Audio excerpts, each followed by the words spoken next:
I knew one of these nights, it's like somebody gonna throw a banana at me one of these nights, niggas. Because that's how it starts, with the name calling. Like that Paula Deen. Remember Paula Deen got fired from the Food Network? If you know anything about show business, it is really hard to get fired from the fucking Food Network. And they dropped that bitch like a hot potato. All because she called somebody an N-word 30 years before she had a show. I don't know who she said it to, but whoever it was just looking at her like, I'm gonna get you for this bitch. That shit came back 30 years later like a Bill Cosby rape and sunk a battleship.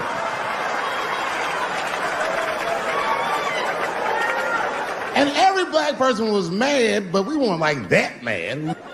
I was just like, well, how's this bitch gonna call me a nigga when she taught me how to fry chicken? That's not fair.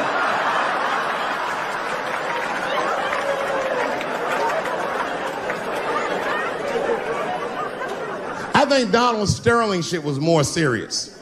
Remember Donald Sterling? He used to own the Clippers, and then he got caught on a secretly recorded tape saying some very unsavory things about African Americans. And there's a lesson in that for all of us. The lesson is, if you are old and white and racist in this great country, whatever you do, don't tell your black girlfriend about that shit, because that's who made the tape. She recorded all that shit, and the tape was terrible. He was like, stop bringing these black guys to my games. First, we're all confused, like, well, how the fuck are you gonna have a game without us? But it turned out that the black guy he was speaking of was none other than Magic Johnson, the billionaire. Unbelievable. Never even mentioned the fact that he had AIDS, which is... This guy must be really racist if AIDS is the footnote. Well, you gotta be careful, baby. He got the old Ebola.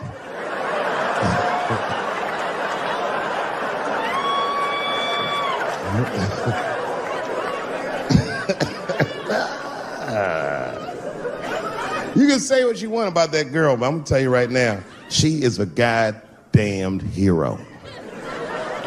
Because you might have thought these things were happening before, but now you can see it all in front of you without a shadow of a doubt. That shit actually went down.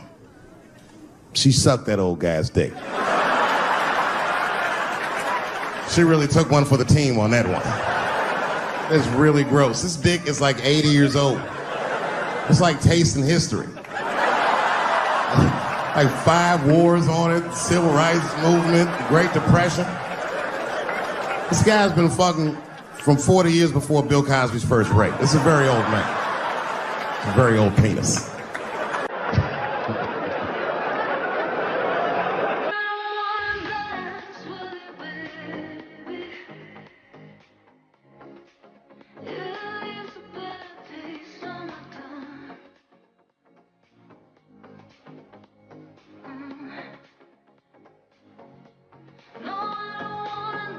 But all that shit is still, it's just name calling. Like, name calling does not break the modern black man. That's not gonna do the trick. I don't give a fuck about that. Like, if I went to Kentucky Fried Chicken, Ku Klux Klan hood on top of their head, what do you think I'm gonna do in this day and age? Run out Kentucky Fried Chicken? Not if I'm hungry. I'll go straight to the front. Hey man, let me get a 2-piece. I don't give a fuck what he says. You want a biscuit with that, nigger? I thought it came with a biscuit. What's all this attitude? I want a 2-piece. Chop, chop. You know what it is. But I'm not going to be mad. Why would I be mad? He's the one that's got to work at Kentucky Fried Chicken, not me.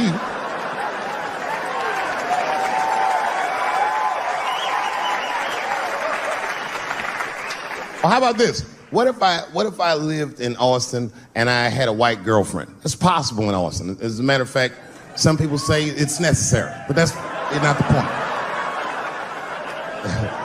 And me and my white girlfriend at home one night and we're just doing what lovers do. Maybe she's butt naked and she's down on one knee, giving me a hand job. I love a good hand job.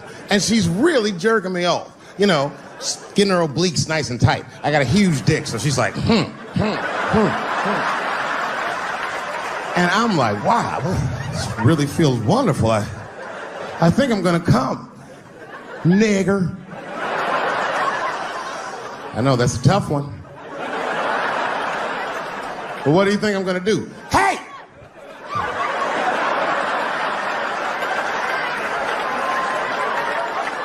That's no time for integrity, ladies and gentlemen. I'm busting that nut in her face. I'll sort through the ethics later. But I'm what they call a man of his word. If I say I'm coming, oh, I'm coming. I don't give a fuck what happens. God forbid somebody could shoot me. If I say I'm coming, it's still like, oh.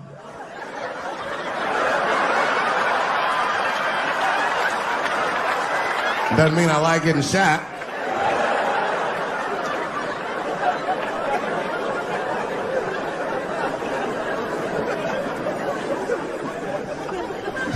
Boy. Yeah, tough time for the blacks. I'm not gonna say nothing about the police. I'll leave that for Chris Rock. Celebrity hunting season. Doesn't matter what I say, they're gonna get everybody eventually. Like, look, I don't think I did anything wrong, but we'll see.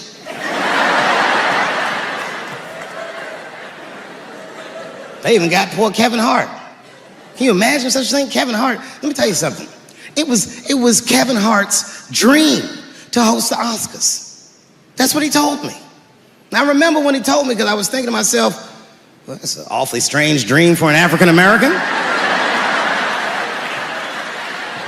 Kind of nigga dreams of hosting the Oscars. Kevin did, that's who. And he did it. Against all the odds, Kevin became the most famous comedian this world has ever seen, and he got the job that only one black man before him had had. He was gonna host the 80th Oscars. And I don't know what you know about Kevin, but I know Kevin Hart is damn near perfect. As close to perfect as anybody I've ever seen. In fact, Kevin is precisely 4 tweets shy of being perfect. 10 years ago, Kevin had made some very homophobic comments. And I'm not gonna repeat what he said, because this is Atlanta.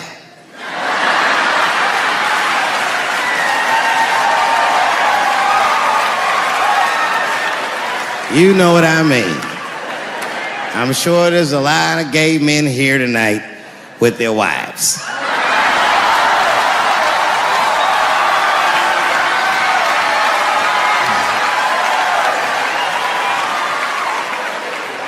Far be it from me to offend anybody.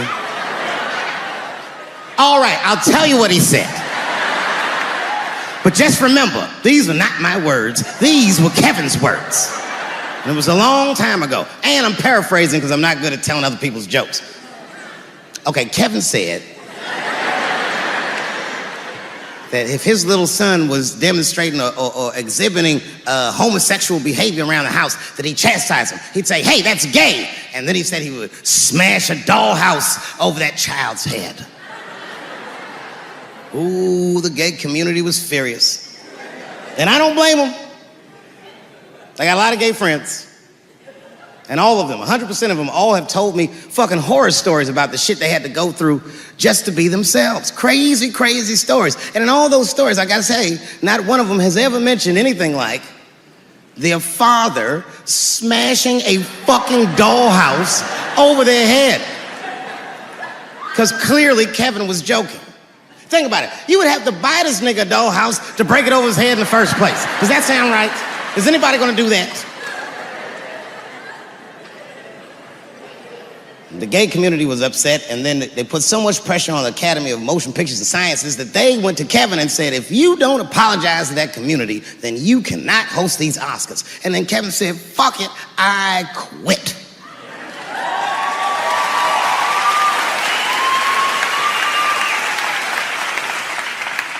And then he went on every talk show in America and apologized for 6 weeks.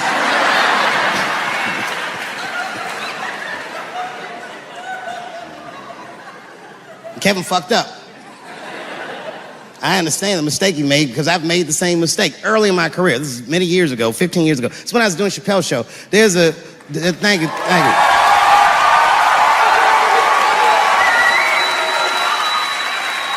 On network television, they have a department that's called Standards and Practices. This is the department that tells you what you can and cannot say on television. And if you're doing your job well, you should never hear from them. But if you're making a Chappelle show, you'll hear from these motherfuckers all the time.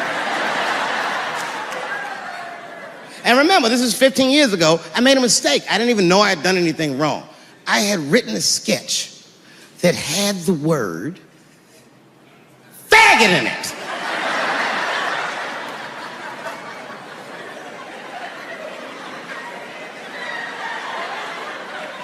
So I had to go to Standards and Practices. They call me up. I don't know why they're calling me, but I like the lady that runs the department. She's usually really fair, and it was one of my favorite people I've ever worked with. So she sits me down. We have a nice conversation. She tells me, oh, the sketches are great. I go, oh, fantastic. Well, then why am I here? She said, because, David, there's no way that you can ever say the word faggot on our network. I didn't know I did anything wrong. I didn't try to defend myself. I said, all right, fuck it, I'll take it out. Have a good afternoon. And as I was leaving, it occurred to me, hey, Renee, quick question. It's just a question. Seriously, I want to know, like, why is it that I can say the word nigger with impunity?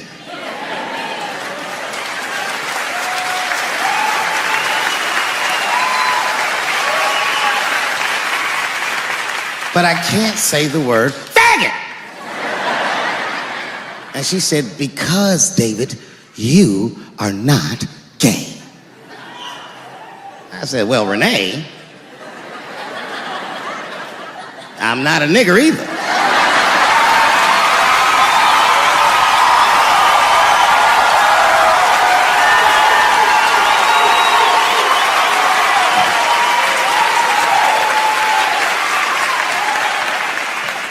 But you see, what I didn't realize at the time and what Kevin had to learn the hard way is we were breaking an unwritten and unspoken rule of show business. And if I say it, you'll know that I'm telling you the truth. The rule is that no matter what you do in your artistic expression, you are never, ever allowed to upset the alphabet people.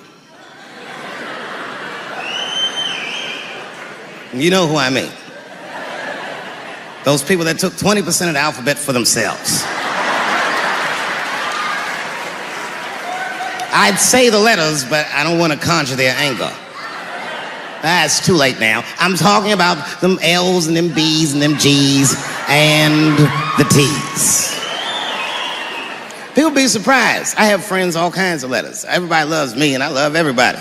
I got friends who are L's, I got friends who are B's, and I got friends who are G's. But the T's hate my fucking guts.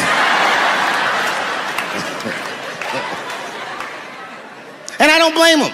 It's not their fault, it's mine. I can't stop telling jokes about these niggas. I don't want to write these jokes, but I just can't stop.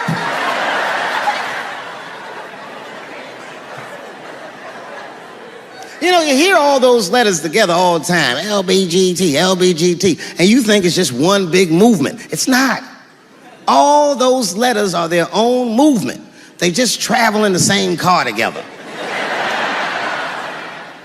And my guess is,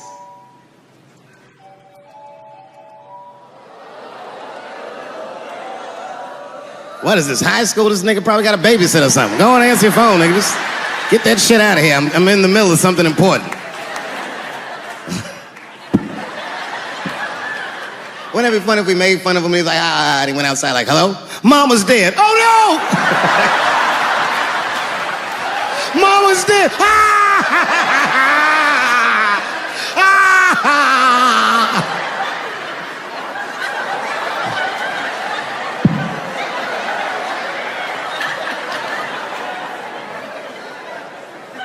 That was a weird timed phone call, wasn't it? It's like his phone is gay.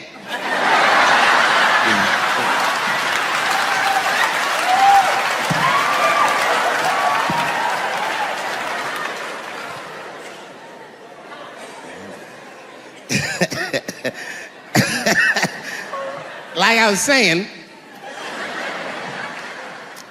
my guess is the G's are driving that car. That makes sense to me, because there's white men in the G's. And these people are trying to get around discrimination and oppression. And you know how white dudes are. We know these roads. In fact, we built these roads. The rest of you buckle up. We'll get you to where you want to go.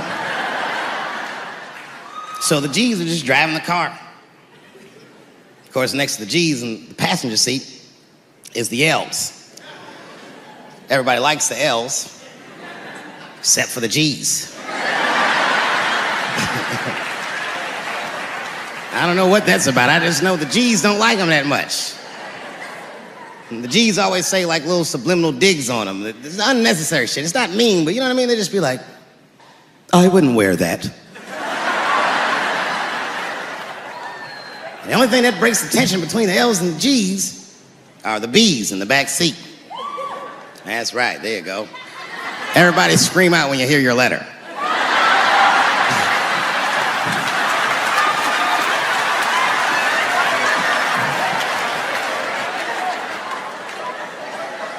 If it's one thing that the L's and the G's agree on, is that the B's are fucking gross.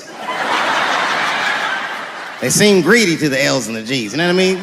They're just sitting in the backseat like, yeah, man, I'll fuck anybody in this car. What's going on, man?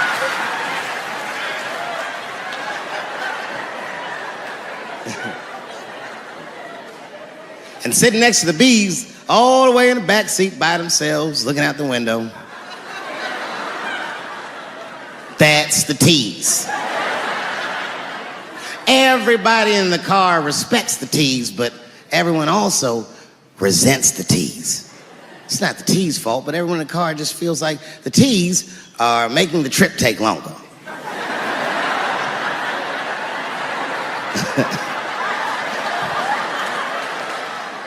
Anything the T's say gets on everybody's nerves. And then the T's don't even say anything bad. They just be in the back talking to himself. I'm hot. Shut up. Shut the fuck up, okay? Just roll the window down, you bitch. I don't know what you... What? Just said I was hot.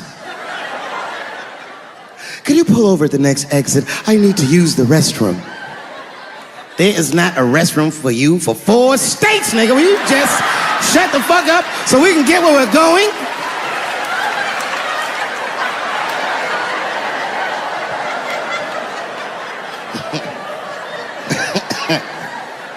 And just when that car can't get any more tense, the Q's are a hitchhiker that they pick up on the road. Some white dude in booty shorts is walking down the freeway.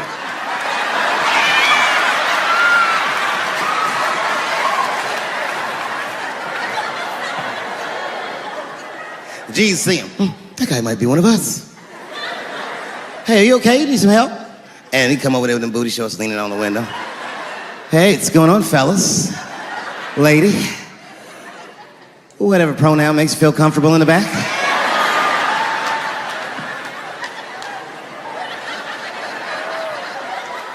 Yeah, I don't really know where I'm going. I don't know if I'm gay or I'm straight or whatever. All I know for sure is that I really want to get in this car.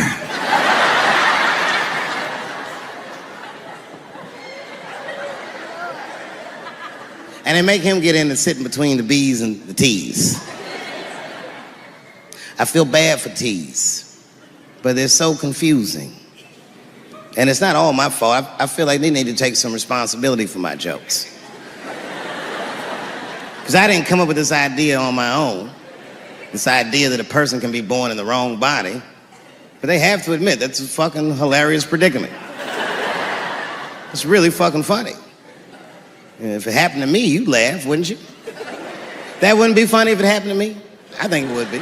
What if it did? What if I was Chinese, but born in this nigga body? That's not funny. And for the rest of my life, I had to go around making that face. Hey everybody, I'm Chinese! And everyone get mad. Stop making that face, that's offensive. What? This is how I feel inside.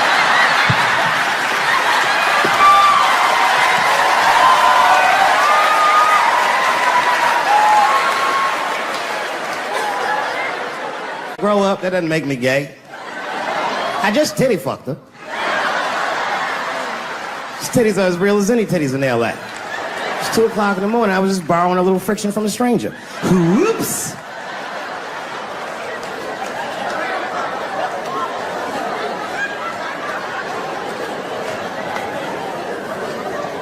It's the madness of youth. It's the types of mistakes that a man makes when he's young. I wouldn't even know that it's necessarily a mistake. It was a wild night out.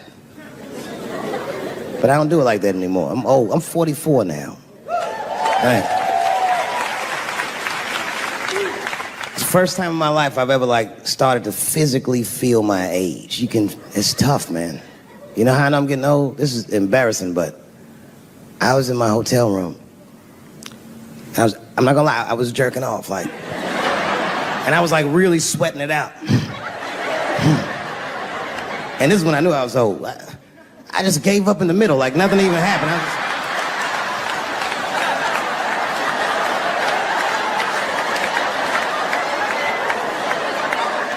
I don't like looking at my dick anymore. My dick looks distinguished. It's old, an old looking dick. It's got salt and pepper hair all around it. My dick looks like Morgan Freeman in the 90s. Without the dots. My dick narrates. Dave pulled me out and started jerking me around and jerking me around. But not with the same vigor as when he was young. He and I both knew nothing was coming out.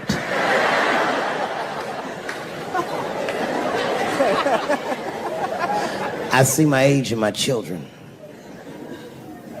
I came home from the road. This is not long ago. I've been gone for, if you can picture, I was gone for weeks and weeks.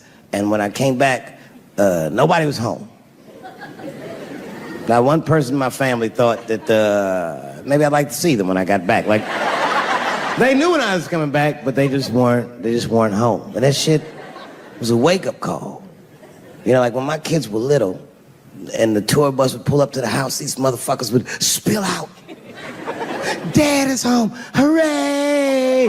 And they'd hug me and kiss me, and then as the years went on, they'd get less interested. Hey, everybody, look, it's Mr. Promises back from the road.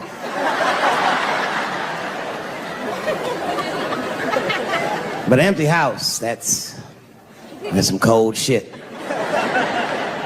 And I went into my oldest son's room. I was like, hello, hello? He was gone. And I'd never done this to him before, but for some reason I just did it. I just looked through his shit. Just to see who this motherfucker was becoming. And I found these notebooks and I started going through the notebooks and there was all this wonderful poetry in them. Written as his handwriting. I didn't even know this nigga wrote poems. And then I looked through his drawers and I opened up his middle drawer and I found this rolling paper. And I looked down at them papers like, oh, that's where that poetry's coming from.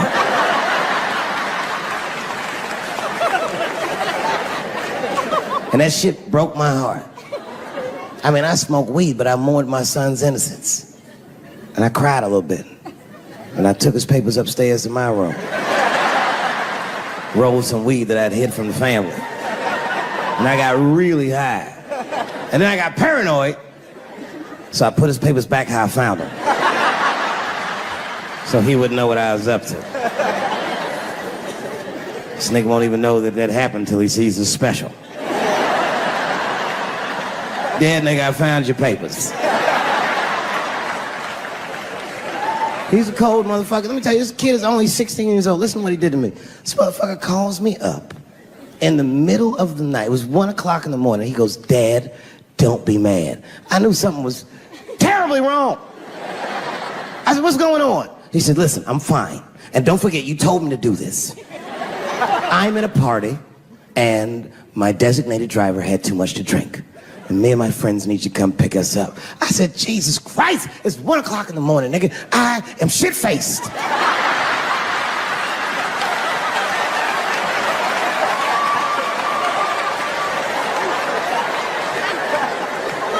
But I figured, fuck, it's better me than some kid. I might as well roll the dice and go pick my nigga up. I said, all right, I'm coming to get you.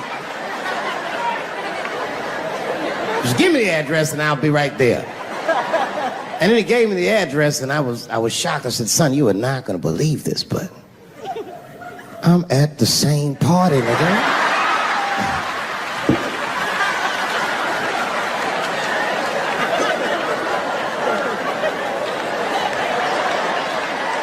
They grow up fast, don't they?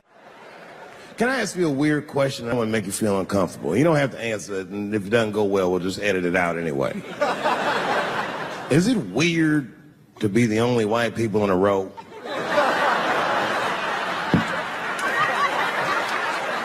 Is it weird? I mean, you can be honest. Does it feel strange? Are you worried at all? Give me your money, motherfucker. I'm just fucking around. This guy got ice in his veins. He didn't even buckle. You know, like many black men my age, the first time I voted was 8 years ago. Right. I saw Obama on TV. I said, oh, I'm voting for this nigga. I remember the day I voted for Obama. I voted in Ohio, and my vote matters in Ohio. Ohio is a battleground state. But when I pulled up to the polls, all the soldiers were in line. There were so many black people in that goddamn line. I didn't even know it was the polls. I thought it was a check cashing place.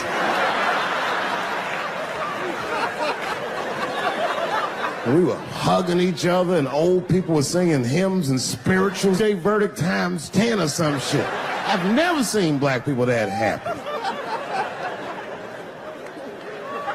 8 years later, I'm pulling up to the polls again. This time I'm driving a brand new Porsche because the Obama years were very good to me.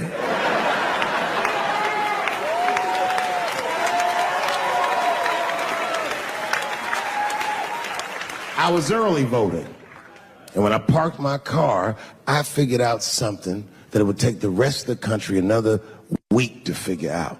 I understood that Donald Trump was going to be our next president because in Ohio, unlike D.C., you could see the results in the parking lot. Saw these goddamn pickup trucks and tractors and shit.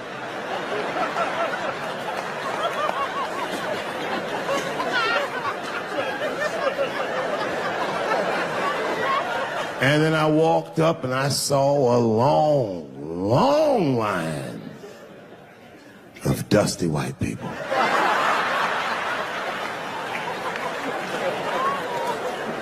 Yes, ladies and gentlemen, these were the poor whites. And I must tell you, I've never had a problem with white people ever in my life.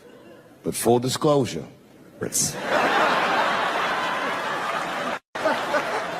gotten a lot of trouble out of them. And I've never seen so many of them up close. I looked them right in their coal-smeared faces. And to my surprise, you know what I didn't see? I didn't see one deplorable face in that group.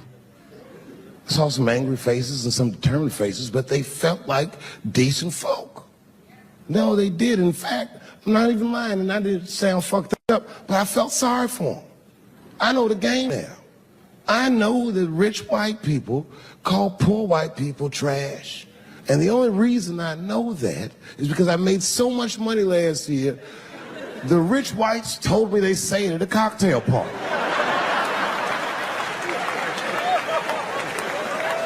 And I'm not with that shit. And I stood with them in line like all of us Americans are required to do in a democracy. Nobody skips the line to vote. And I listened to them. I listened to them say naive, poor white people things. Man, Donald Trump's gonna go to Washington and he's gonna stand there thinking in my mind, you dumb motherfucker.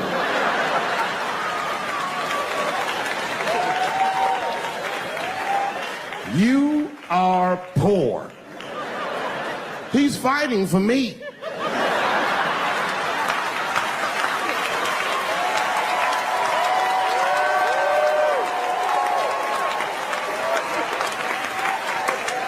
I said, I need a gun immediately. The guy didn't answer, no questions. He just grabbed a 12-gauge shotgun, handed it to me. I'd never even held a gun before. I'm not a dummy. I'm like, well, I need some bullets too. And the guy reached under the counter, put 2 box shells on the counter. He said, all right, buddy, which box do you want? I didn't know. One box had pictures of some ducks on it. The other box had a picture of some deer. I said, well, what's that box with them ducks? He said, oh, that there's birdshot. And then he goes just like this, I'm not exaggerating, he goes, that won't kill a man.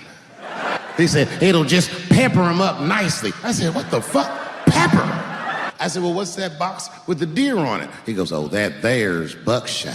That'll put a hole in the goddamn truck if you wanted to. So which box do you want? And he picked the one with the deer up and shook it. I thought he was trying to trick me. I was like, do you have a box with a picture of a white dude trespassing on it? Because it's exactly the strength I'm looking for. The fuck am I getting my kids vaccinated for an old-ass disease like measles? This is ridiculous. You might as well give them a diarrhea shot if you're so worried. Diarrhea has a bigger body count than the measles do. You know, diarrhea is funny today, but 100 years ago, if your ass had diarrhea, you were a goner. There was like a 0 chance of survival. You get that first squirt, uh-oh. Better start getting my affairs in order. But I don't have much time. It's diarrhea, it's very serious. You just watch your buddy slowly die in a pool of his own shit. I give up diarrhea. Too strong. Nowadays, your buddy just be like, oh, we got diarrhea, just eat a banana, nigga, drink some water, let's get to the club. Still make last call. Because if these women were serious, you know what they would have done? They all would have fired their agents. And they would have went to the mailroom of one of these big agencies and found a woman that was busting her hump in there and said, if you want to talk to us, then you have to talk to her. And if they did that, then she would be big, and they would be big, and nobody would get fed to Harvey Weinstein. But did they do that? No. Was that their idea? No. Surprisingly, it was mine. And what I think the feminist movement needs to be very successful is a male leader. I'll do it. I will. I will lead you women to the promised land. I will make sure you get equal pay for equal work.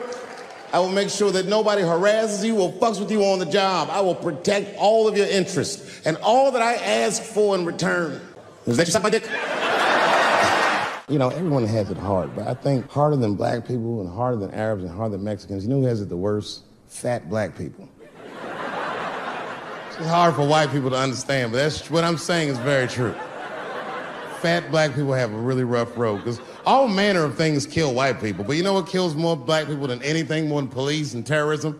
Salt, nigga, regular ass table salt. Here, white people are getting Ebola cures and shit, and meanwhile, I'm dying from fucking the flavoring. Look, honestly, I'll stop talking about it. Let me say this, though. Let me just say this. Can we all just say that we've seen it coming? Were you surprised? It's like when that guy threw that banana at me. Do you think I was surprised? Hell no. I've been in show business 30 years. I was expecting this banana. I knew one of these nights, it's like somebody gonna throw a banana at me one of these nights, niggas. I'm just being real.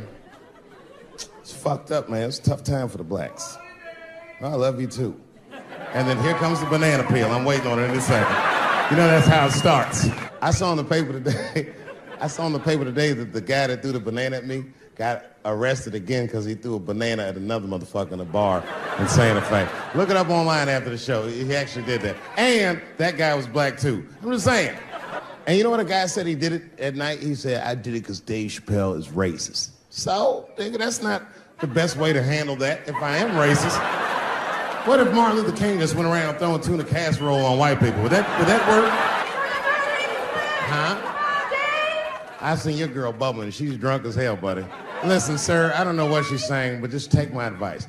Get some water in her, or you're gonna have some dry pussy when you get home. I remember I was at this bar one time. This is that kind of bar it is. I was in there one time, I was fucked up, and I turned around to everybody in the bar, I go, hey, everybody, I'm gonna buy everyone in the bar around the drinks. And all the motherfuckers like, hoorah!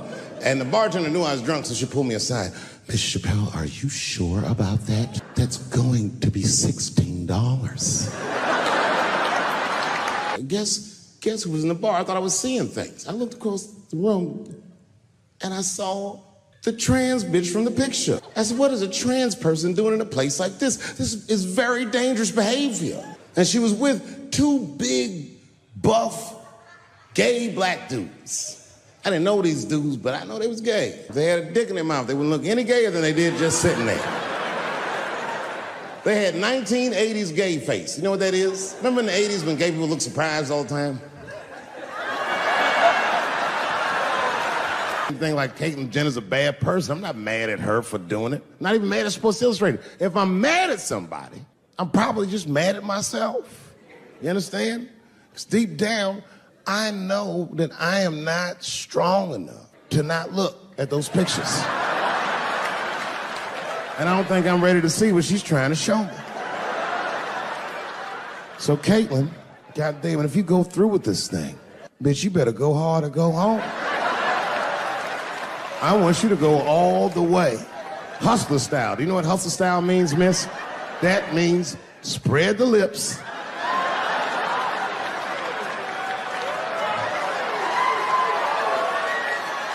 I hope she spreads her lips and there's an itty bitty dick inside. Ah! The show is behind the curtains. Gender is a fact. You have to look at it from a woman's perspective. Look at it like this. Caitlyn Jenner, whom I've met, wonderful person, Caitlyn Jenner was voted Woman of the Year. Her first year as a woman. Ain't that something? Beat every bitch in Detroit, she's better than all of you. Never even had a period. Ain't that something? Oh, I'd be mad as shit if I was a woman. I'd be mad if I was me. If I was in a BET Awards sitting there and they're like, and the winner for Nigger of the Year, Eminem, my man. You can see it. You ever have this happen? This is how confusing it is. This is the practical application of what I'm talking about. Like a guy be out, it's happening to a lot of guys. You be out at club, bar, right? You're kicking with your boys, and a girl walks by, and man, she looks good. She looks good. Not good in that classical way. I mean, you know, I'm talking good like she got half her ass hanging out her skirt. Her titties are all mashed together, popping out the top of her turtleneck and shit.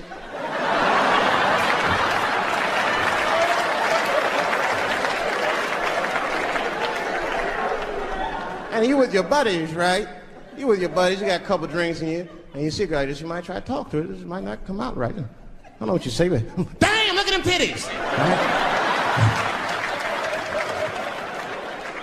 The girl gets mad and says, oh, wait a minute.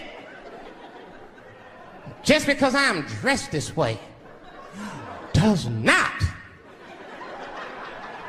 make me a whore. Which is true. Gentlemen, that is true. Just because they dress a certain way doesn't mean they are a certain way. Don't ever forget it. But ladies, you must understand that that is fucking confusing. Just is.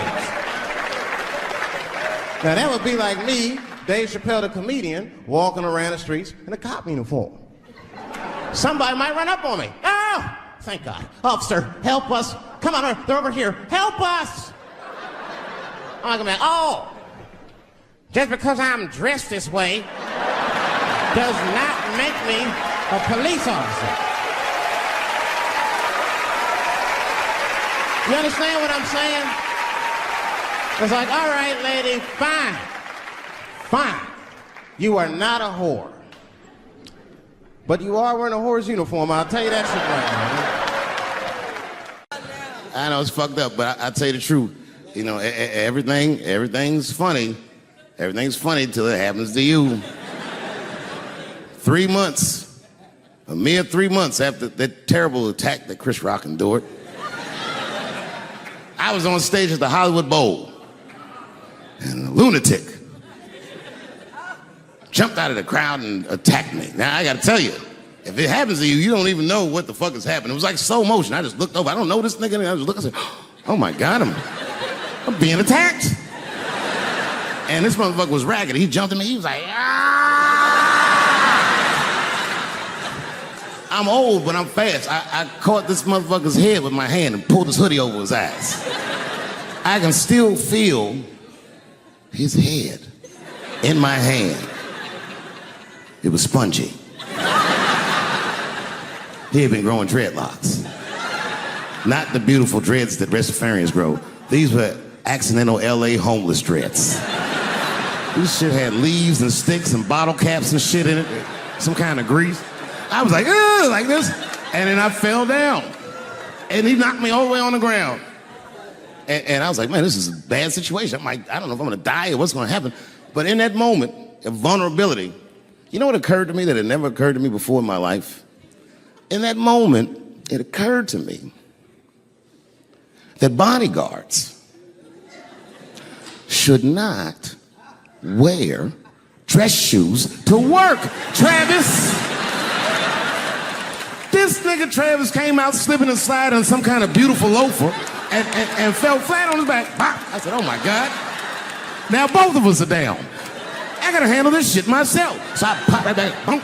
And then the kid that knocked me down, he popped out, boom. And we looked at each other and realized, at the same time, I was bigger than him.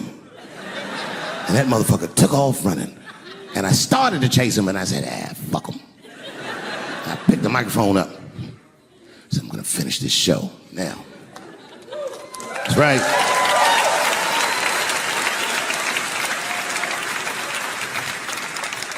For 3 months before that, I'd been making fun of Chris Rock. And people would ask me all the time. They'd say, Dave, what would you do if you were Chris Rock and Will Smith slapped you in the face? And to this day, the answer is the same. Well, I don't know what I would have done. I've never been in a situation that extreme.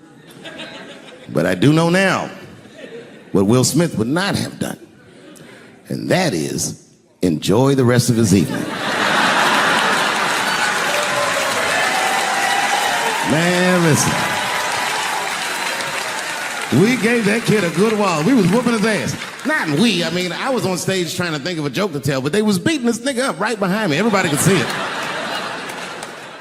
Everybody could see it. And I'm sitting up there trying to think of what to say. And I'm tongue-tied. Me, of all people, can't think of anything to say. Look at my karma. Just that moment. Of all the people in the world, Chris Rock walks from backstage, walks up to me in front of 20,000 people, grabs the mic out of my hands and looks at the crowd and goes, was that Will Smith? Man, motherfuckers fell out of their chairs laughing. I was standing there looking stupid. I was fucking furious because I'm thinking in my mind, nigga, this is my attack. You got attacked 3 months ago. Now you have jokes. So I snatched the mic back from Chris and tried to get one off, but my shit did not go good at all. I didn't know what to say. I was just like, it was a trans man. And the crowd was like, boo. This is LA, we like trans people, boo. I know, I felt so bad. I felt so bad. But I know why he did it. You'd have to be there to understand, but man, when that guy tackled me, it was like it's like a movie or something. You gotta picture this. Picture a famous person you like. Every famous person you could imagine was at that show. It was like the biggest night that Hollywood had ever seen. And when that guy tackled me, he cleared the bleachers. I had to watch the tape afterwards to know this happened, but as soon as he tackled me, Jamie Foxx was the first motherfucker that jumped out of the crowd. He was wearing a white cowboy hat like he knew this shit was gonna happen to him. Never seen this nigga in a cowboy hat before. And Jamie started chasing that motherfucker around like any given Sunday. And that kid was fast as shit, was juking and shaking, and he broke Jamie's ankles, and he just kept running. And then Jon Stewart from The Daily Show ran from backstage and jumped at this motherfucker like Super Jew. He was like, ah! And the kid seen John coming, so he jumped back, and John went flying that way. And this kid was fast, and then he turned around. He sees the emergency exit. He starts running for the emergency exit. Just before he got to the door, motherfucking Puff Daddy from Bad Boy Records jumped in front of the door. That nigga was like,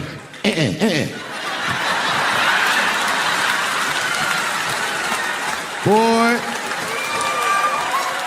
Puffy got that motherfucker. And then every celebrity just ran out because every celebrity saw themselves in me, and they just started beating the fuck out of that kid. And I know Chris was backstage looking like, nobody helped me.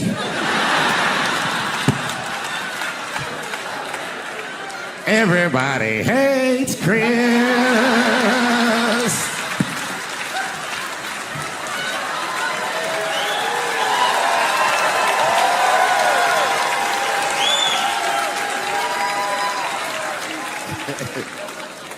Look, it was way more intense than what you guys might have read. I don't know what you read, but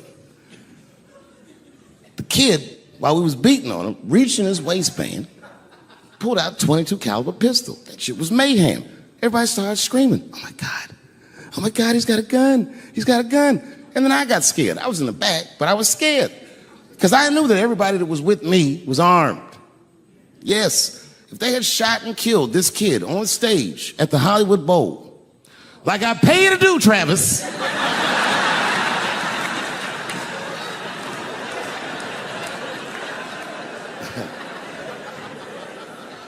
But Travis G'd up. Travis wrestled the gun out of the kid's hand, and then he took it like this and tried to chamber the round, and he couldn't.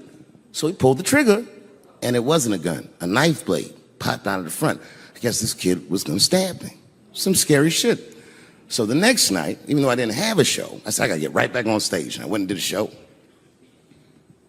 And someone in the audience screamed out, Dave, what happened with the attack? And I didn't know there was a journalist in the room. All I said was that this nigga had a knife that identified as a gun. I got 6 more weeks of bad press for that joke. I didn't even do nothing to this nigga. That's not right. That was not right. And then the New York Post went to the jail and interviewed my attacker like he was some kind of hero. And I read that interview. It turns out the entire attack was my fault. Yes, I triggered him. I didn't mean to. I had done jokes about the homeless. It turns out this young man was homeless. And I mean, there's no way I could have known this. But I will say, for a homeless guy, this nigga had incredible seats. Yeah. Thank you. Thank you very much.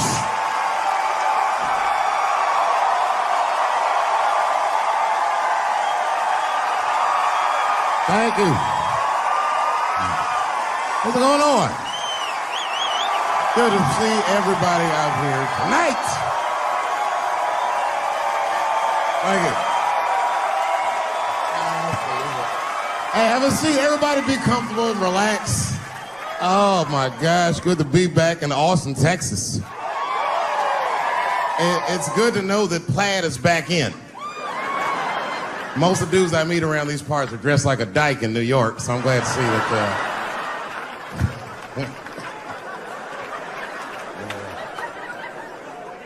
Man, fucking Texas, this place is pretty good. Pretty damn good. You know, I was in Santa Fe the other night, and a motherfucker threw a banana peel at me. Yeah, that didn't feel so good. Of course, it was a white person. Not to indict the whites, I'm just saying. And then not only did he throw a banana peel at me, but it was premeditated. You could tell. You could tell the peel was too brown, you know what I mean? It was like, you didn't eat that banana recently, motherfucker. You had that shit waiting on me. And the whole crowd was white, so it just got instantly creepy, and everyone looked like they were looking at 12 Years a Slave or something. They were always like,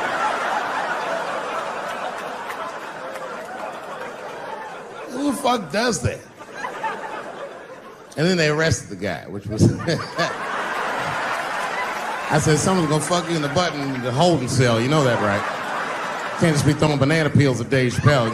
They're not gonna let you get away with this.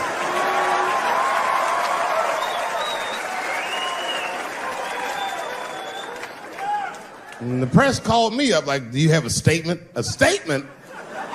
For a fucking banana peel? No, I don't have anything to say. This guy was like fucking famous for throwing a banana peel at me. 20 years from now, he's gonna be tucking his kids in the bed and the kid gonna be like, Daddy, tell him about the day that you threw that banana peel at that nigger in Santa Fe. Boy, I'll tell you what, that black motherfucker. Saw his name up on the marquee about a week before. I said, man, if I could just get close enough to meet him. Throw a banana on that nigger and show him how. Fucking banana gate. I didn't even want to press charges. You know, this has happened to me before. No, sir, it's not a banana. I live in Ohio, right? So this like a few winters ago. Oh, I didn't know you would ever clap for that. Well, all right. That's the first time that shit's ever happened. Ohio! Anyway, I live amongst the whites. Small town in Ohio. And it was wintertime, and it had snowed recently, so there were huge snowdrifts on the street. I was walking with my sister. Now, my sister was dressed in all Muslim garb, as were her children. And I was dressed as Dave Chappelle. And we were walking and just talking about something, and a car sped around the corner, and the window came down, and somebody threw a snowball and hit me right in my shoulder. I didn't know what was going on. Why was this happening? Because I'm black, because she's Muslim, because I'm Dave Chappelle. I couldn't tell. But again, I knew it was premeditated. Because who the fuck has a snowball in a warm car? Way through, lady, because he went around the corner and got stopped at the red light. He was caught in the traffic. So then I ran out into the street and I just tapped on his window. Hey, my man, can I just talk to you guys for a second? Come on out for a second. I just want to talk to you. There's 4 young white dudes in the car. They're like, just chill, bro. I said, relax. I just want to talk. Now, this is an old black trick. Really, I didn't want to talk. I was going to fuck them up. So, if you're ever caught in traffic and a black guy starts saying he just want to talk to you, don't open the door, nigga. And even if he's me, smiling at you. And they were like, chill, bro, just chill. And then the one guy in the back seat, I don't know what, he was just cockier than his friends. He was like, fuck it, man. I'll get out the car. And I started yanking on his door. Let me help you, motherfucker. Let me just help you out. And I didn't notice his window was down. And he threw a snowball and shit hit me right in my chest. Pow. He said, fuck you, you fucking nigger. And then the light turned green and they sped off. And I smiled from ear to ear. I looked at my sister and she said, I got the plates. And I was happy as shit because throwing a snowball at a motherfucker is a misdemeanor assault. But if you call him a nigga, and me and my sister start dancing, we gonna send this motherfucker to jail. Now, I didn't notice it, but while I was yelling at him, a crowd of all white people had formed because it was an all-white town. And I was like, uh-oh, I thought I was gonna get jumped. And one of them white guys stepped out and was like, I didn't like that at all. This is not what this town represents. I don't want this goddamn stuff in my vicinity. And another white guy was like, yeah, I didn't like it either.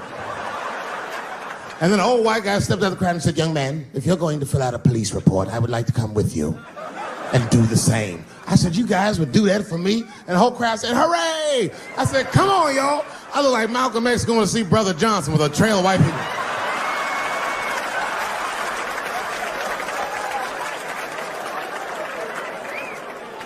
Unreal. Hour later, we was all just sitting in the police station, and the police came in. They're like, well, Mr. Chappelle, 16 identical police reports. We ran the tags, 2 young men that had their mother's car. We have all 4 suspects in holding. Their mother is here. It's up to you. Whatever you want to do. If you want to press charges, we'll move forward. Sorry about that, officer. I'm a little flustered. I've never been in a position where I could decide the fate of white children before, but it's weighing heavy on me, sir. And I really can't decide. And I saw a lady pacing back and forth in the hallway, and I said, is that? He goes, yes, that's their mother. Well, can I speak to her before I make a decision? And when the mom came in, she saw it was me. She busted out crying. Oh, God, oh, no, I don't want him to go to jail. I am so sorry. I didn't raise him to do this. We love your comedy. We love you at the house. I said, miss, please, just, all right, look, I don't necessarily want your son to go to jail either. But what he did was pretty fucked up. So, is there something we can do short of jail just to let him know that he's wrong? She goes, oh, I don't know. What did you have in mind? Miss, I've never been in this position before. Oh, you know what we could do? I don't know if I'm asking too much, but maybe if you could just suck my dick a little bit. Just a little bit. I'm not gonna finish. I just want you to do it enough so that I can tell him you did it. I'm kidding. I wouldn't do that to anybody's mother. Maybe my kid's mom, but that's it. There's too much shit out there to stress you out. This whole world is drug infested, hate infested, drug infested world. Hate drugs. I heard the worst drug story. You know what my friend told me? You know what he's dealing with? His landlord is hooked on crack. That's terrible. That's pressure. Your landlord's hooked on crack, that means you've gotta have the rent. He come around all the time. I got the rent. It's not even due yet, it's the 10th. Come on, I need it! Let me just get $20 of it now and then just give me the rest of the month. Every couple hours, hey look, I'm gonna need some more of the rent. This building's falling apart, things came up. Comes home early from a party. Landlord's in the crib going through his shit. What are you doing in my house? Ah! Where's the sink? I came to fix it. It's in the kitchen. I thought it was in the drawer. I'll fix it tomorrow when I come for the rent.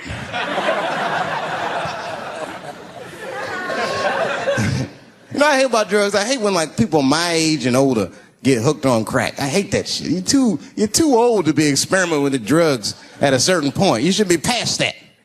You ain't doing it by a certain point, you just miss it. Drugs are really for old people anyway. You 75, you've earned the right. Shit, if I was 75, I'd do coke, heroin, everything. I wouldn't give a fuck. I'd be walking down the street, they'd be like, boy, that old man is tripping.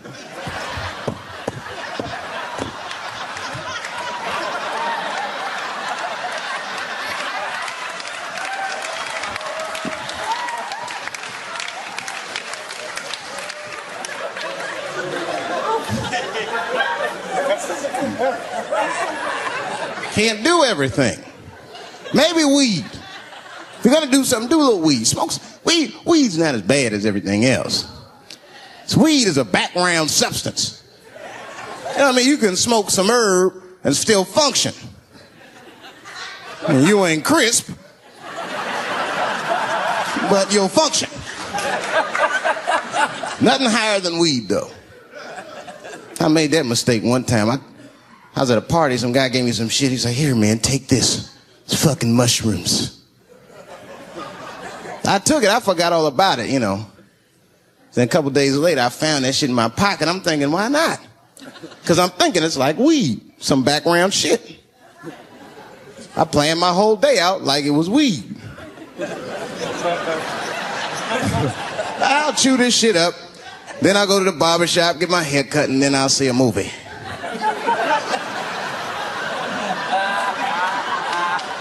I chewed it up. So far, so good. Then I was in a barber shop like an hour later. And it's funny because I was just thinking to myself, I was like, woo, this stuff sucks. Tastes like athlete's foot. I feel sick, but I'm not really high. Then I looked in the mirror. I saw the barber's reflection, man. It looked like a big penis was cutting my hair. I freaked out. I started talking to myself, Dave, calm down. You're on drugs. This is what drugs do. Okay, you know that there is no way that a penis can cut hair. But I started freaking out, man. I just couldn't take it anymore. I jumped out the chair, half my hair was cut, I didn't care. I didn't, I just gave a barber a handful of money. It was weird, the balls opened up. Anyway, I ran home, man. I ran home as fast as I could. It's tripping. I looked at the clock, it was 2:42. I was like, damn, 2:42. I gotta sober up. I had never been this high this early. I took a shower. I was still high. I said, maybe music will do the trick. I listened to every CD I had. I was still high. Exercise, that's what I'll do. I ran around the block 4 times, still high. Took a nap, woke up, fucked up. I looked at the clock, it was 2:43. I said, God damn. Is anybody in here gay? Get her! No, it's good. I'm totally joking, this is New York. Are you gay for real? Okay, so you know the gay marriage is illegal, right? Why do you think that that's illegal? People suck. I don't know. I don't have a good answer for that. Do you even care about marriage? Yeah, I want to get married. Eventually. It's really to a girl or a guy? Girl. Just checking.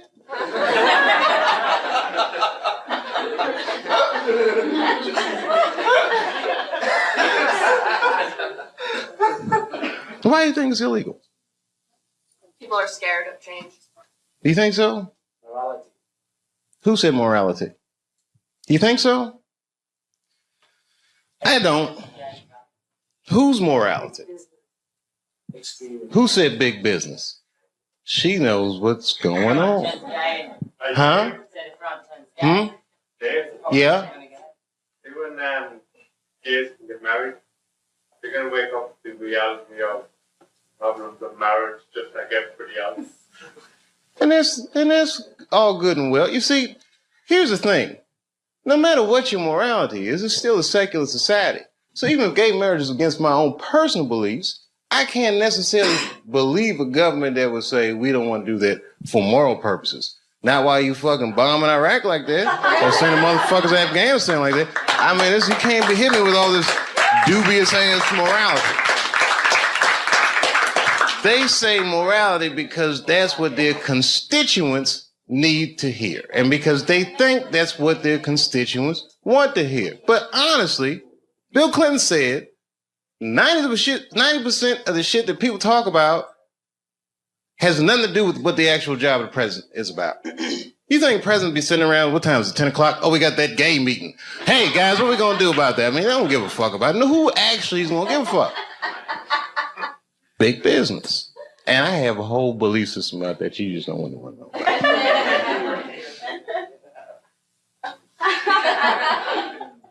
I'll tell you part of it. All right, it's a tiered, listen, marriage laws are fucked up in America. I don't think that the government should have that much say in actually how people devise a marriage, because a marriage, right, devoid of any kind of religious belief or emotion like love is a business contract, period and simple.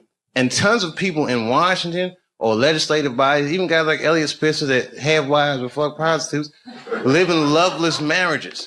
And they have these shits arranged because they're in such a high social stratosphere that they have to keep up a certain appearance. So why are they imprisoned by their own marriage? This is a form of economic slavery. And if you look at the way this shit happens, corporations were made legal in the United States by the 14th Amendment, right? Or 15th Amendment, which freed the slaves. And then under those rights, people said, we want the same rights as those motherfuckers as collective individuals, right? And if you're a collective individual and two collective individuals want to do business with one another, one's masculine, one is feminine, so they define a marriage institution between man and woman. But what if corporations is gay? I'm just saying. What if Aunt Jemima doesn't want to be with Uncle Ben? What if Aunt Jemima wants to do business with Sarah Lee? Well, wait a minute.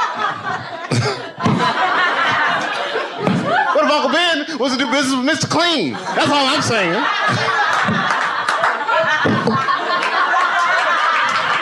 Guys, wait a minute. That's a little gay.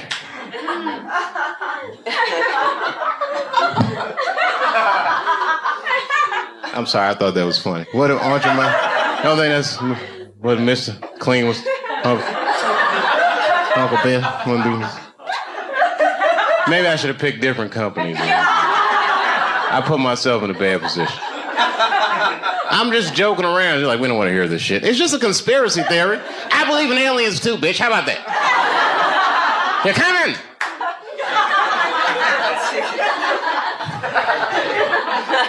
Gay aliens, they're here.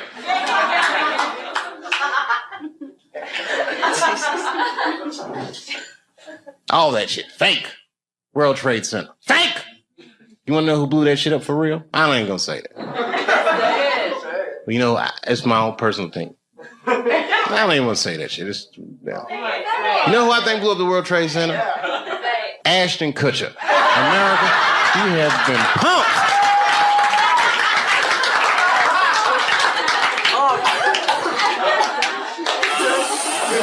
Fake.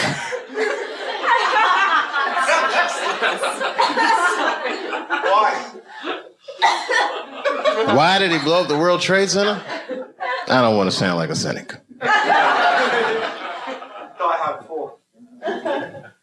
Shit was crazy. I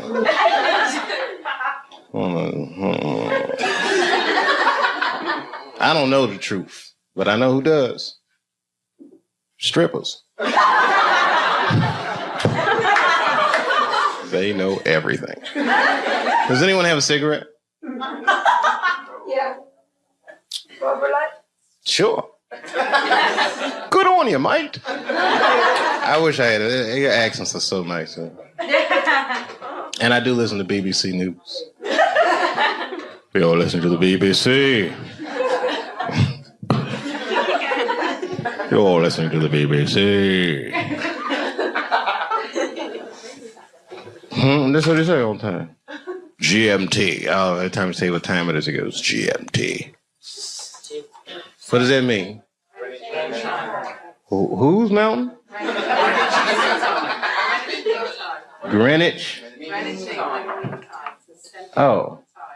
It's the center. Oh, okay. Meantime. Greenwich Mean Time. Is that where the phrase mean time comes from? Yeah, baby. Wow, you can tell that your country conquered a lot of shit, man. It's Greenwich Mean Time. I learn shit every day.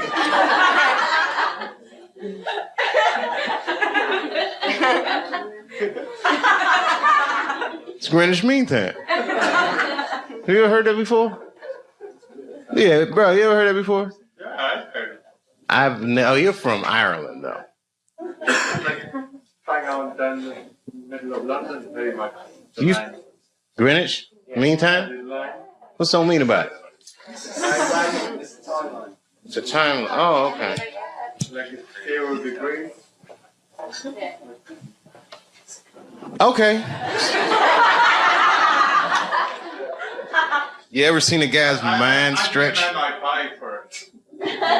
Like in the 24 hours, like 0, like, you know. Oh, I don't do that 24-hour clock shit. I hate that shit. It's 1,500 o'clock. 1,500. You got moved here, right? Like to make life easy. Got blocks. No, I don't like that shit. That's when it's good to have them strippers around. Strippers are like the Google of the streets.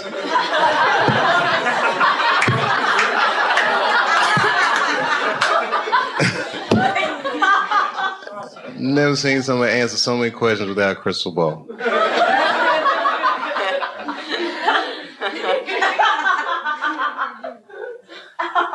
It's true, it's amazing. Skill sets. Girls be here, I'm an accountant, I'm a dog trainer, every goddamn thing. It's amazing. All right, it was something hilarious, though. All this shit is depressing. Ashton Kutcher didn't blow up those buildings, by the way. I don't want you to think. I'm not going to put that on him. Huh? If he did, who was he pumping? American people. American person is one of the most lied to people in the world. That's our whole game with America. Because freedom is not a privilege, my friend. It is a fucking burden. Because a free person has to make choices all the time. And you can't make a good choice unless you have the information. And in America, it's not like China. You know in China when they had the earthquakes, you know what the headline was in the newspaper? What earthquake? They don't tell those people shit.